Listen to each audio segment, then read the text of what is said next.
2025 ശ്രീരാമനവമിയും വ്രതാനുഷ്ഠാനങ്ങളും ഏതൊക്കെയെന്ന് നോക്കാം. ഈ വർഷം ശ്രീരാമനവമി ഞായറാഴ്ച 6-ാം തീയതിയാണ് നമ്മൾ ആഘോഷിക്കാൻ പോകുന്നത്.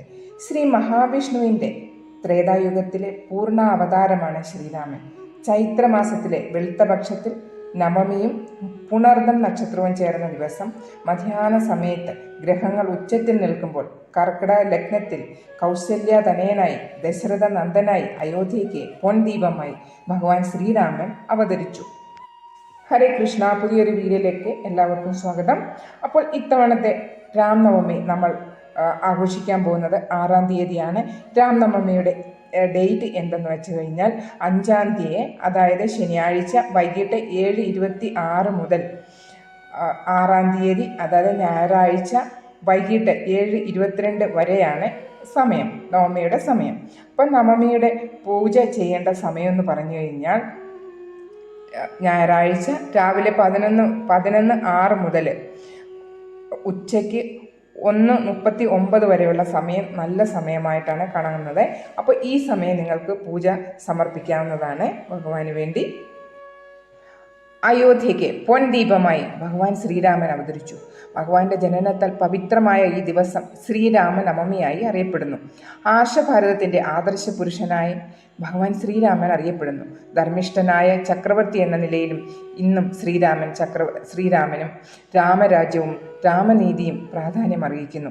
രഘുവംശരാജാവായ ദശരഥന്റെ മകനായി അയോധ്യയ്ക്ക് ഐശ്വര്യമായ ശ്രീരാമചന്ദ്രനായി മഹാവിഷ്ണു അവതാരമെടുക്കുന്നു. രാമൻ എന്നാൽ രമിക്കുന്നവൻ എന്നാണ്. മനസ്സിനെ കടിഞ്ഞാണില്ലാത്ത അശ്വത്തെ പോലെ പറയാൻ അനുവദിക്കാത്ത ആനന്ദത്തിൽ തന്നെ നിർത്തുവാനാണ് രാമൻ. അയോധ്യയെ മുഴുവൻ ആനന്ദലഹരിയിൽ ആഴ്ത്തുവാൻ ശ്രീരാമചന്ദ്രന് കഴിഞ്ഞു. അയോധ്യയ്ക്ക് നിറച്ചാർത്തായി ധർമ്മിഷ്ഠനായ ചക്രവർത്തിയായി ശ്രീരാമനാമം നിലനിൽക്കുന്നു. ശ്രീരാമ നവമി ദിവസം രാവിലെ തന്നെ ബ്രഹ്മമുഹൂർത്തത്തിൽ എഴുന്നേൽക്കണം. ശരീരശുദ്ധി വരുത്തി ഗൃഹത്തിൽ നിലവിളക്ക് കൊളുത്തിയതിനു ശേഷം രാമനാമം ജപിക്കുക. 1000 വിഷ്ണുനാമങ്ങൾക്ക് തുല്യമാണ് ഒരു രാമനാമം എന്നാണ് പുരാണങ്ങൾ പറയുന്നത്. രാമനാമം സദാനേരവും ജപിക്കുന്നത് ഐശ്വര്യത്തിനും സമാധാനത്തിനും ഇടയാകും. ഈ കലിയുഗത്തിൽ രാമനാമം ജപിച്ചാൽ എല്ലാ കഷ്ടതകളിൽ നിന്നും മുക്തി നേടാൻ കഴിയും. ഭക്തിയോടും സമർപ്പണത്തോടും വിശ്വാസത്തോടും കൂടി രാമായണം പാരായണം ചെയ്യുന്നത് സർവ്വ ഐശ്വര്യങ്ങൾക്കും കാരണമാകുന്നു. അന്നേ ദിവസം ഉപവാസവും ഉറക്കമൊഴിയലും അത്യാവശ്യമാണ്. പകൽ ഉറക്കം പാടില്ല. താമ്പൂലം ഒഴിവാക്കുക. രാവിലെയും വൈകുന്നേരം ക്ഷേത്ര ദർശനവും നടത്തണം. ദശമി ദിവസം വെളുപ്പിന് ശരീരശുദ്ധി വരുത്തി ക്ഷേത്ര ദർശനം നടത്തി തീർത്ഥം സേവിച്ച് വ്രതം ചെയ്ത് തുളസി തീർത്ഥം സേവിച്ച് വ്രതം അവസാനിപ്പിക്കാം. ഈ വ്രതാനുഷ്ഠാനത്താൽ ഭാരതത്തിലെ സകല പുണ്യസ്ഥലങ്ങളിൽ നടത്തുന്ന തീർത്ഥാടന ഫലം ലഭിക്കുന്നു. കൂടാതെ ജന്മാന്തരങ്ങളിൽ നാം ആർജിച്ച സകല പാപങ്ങളിൽ നിശേഷം നീങ്ങുന്നു. ഇതുവഴി വിഷ്ണു പ്രീതിക്കും പാത്രമാകുന്നു. 1000 വിഷ്ണുനാമങ്ങൾക്ക് തുല്യമാണ് ഒരു രാമനാമം എന്നാണ് പുരാണങ്ങൾ പറയുന്നത്. ത്രിലോകനാഥന്റെ അവതാരമായ വിഷ്ണുവിൻ്റെ അവതാരമാണ് ശ്രീരാമൻ. എല്ലാത്തിൻ്റെയും ഉറവിടം വിഷ്ണുവിൻ്റെ അവതാരമായ ശ്രീരാമനെ പൂജിക്കുന്നത് ഭഗവാൻ വിഷ്ണുവിനെ പൂജിക്കുന്നതിന് തുല്യമാണ്. ആയതിനാൽ സർവ്വതും ഭഗവാനിൽ അർപ്പിച്ച് സത്യധർമാദികൾ പാലിച്ച് രാമനാമജപത്താൽ സർവ്വ ഐശ്വര്യങ്ങൾക്ക് വേണ്ടിയും ശ്രീരാമനവമി ആചരിക്കാം. അപ്പോൾ ഈ ദിവസം നിങ്ങൾക്ക് ചൊല്ലേണ്ട ചില മന്ത്രങ്ങൾ ഞാൻ പറയുന്നുണ്ട്. അപ്പോൾ തീർച്ചയായും ഉപവാസം എടുത്താലും എടുത്തില്ലെങ്കിലും അന്നത്തെ ദിവസം ആരും നോൺ വെജ് ഒന്നും കഴിക്കാതെ ഇരുന്ന് ഈ നാമങ്ങൾ നിങ്ങൾക്ക് ചൊല്ലാവുന്നതാണ്.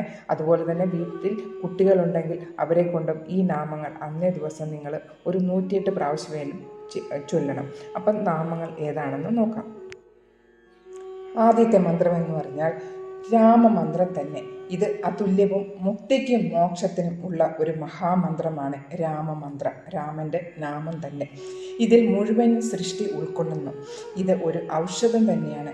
ശരീരത്തിനും മനസ്സിനും കുളിർമ നൽകുന്ന അത്ഭുതമായ മന്ത്രം. അതുകൊണ്ട് എല്ലാവരും ഒരു 108 പ്രാവശ്യം രാവിലെയോ വൈകിട്ടും ഇത് ജപിക്കണം.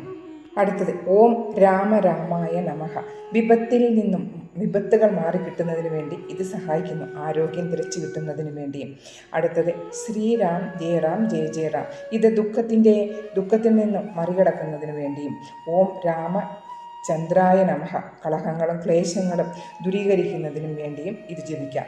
പിന്നെ ഓം രാമഭദ്രായ നമഃ തടസ്സങ്ങൾ മാറുന്നതിന് വേണ്ടിയും ഓം ജാനകി വല്ലഭായ സ്വഹ നിങ്ങളുടെ മനോകാമന പൂർത്തീകരിക്കുന്നതിനും ഈ മന്ത്രങ്ങൾ എല്ലാം ജപിക്കുന്നു. അതുകൂടാതെ ഓം നമോ ഭഗവതി രാമചന്ദ്രായ ഈ നാമങ്ങൾ നിങ്ങൾ ഒരു രാമനാമം നിങ്ങൾ 108 പ്രാവശ്യം രാവിലെയും വൈകിട്ടും ചൊല്ലുക. അതുകൂടാതെ ബാക്കി നാമങ്ങളെല്ലാം നിങ്ങളൊരു 11 പ്രാവശ്യമേലും കുറഞ്ഞത് നിങ്ങൾ ചൊല്ലുക. അതുപോലെ തന്നെ കുട്ടികളുണ്ടെങ്കിൽ അവരെ കൊണ്ട് തീർച്ചയായും നിങ്ങൾ ചൊല്ലിപ്പിക്കണം. ഓക്കെ, അപ്പോൾ എല്ലാവരും വീഡിയോ ഇഷ്ടമാവുകയാണെങ്കിൽ ലൈക്ക് ചെയ്യാനും പിന്നെ സബ്സ്ക്രൈബ് ചെയ്യാനും, ആദ്യമായിട്ട് കാണുന്നവർ സബ്സ്ക്രൈബ് ചെയ്യാനും മടിക്കേണ്ട കേട്ടോ. അപ്പോൾ എല്ലാവരും ഉപവാസമെടുത്ത് നല്ലതായിട്ട് ഇരിക്കുക.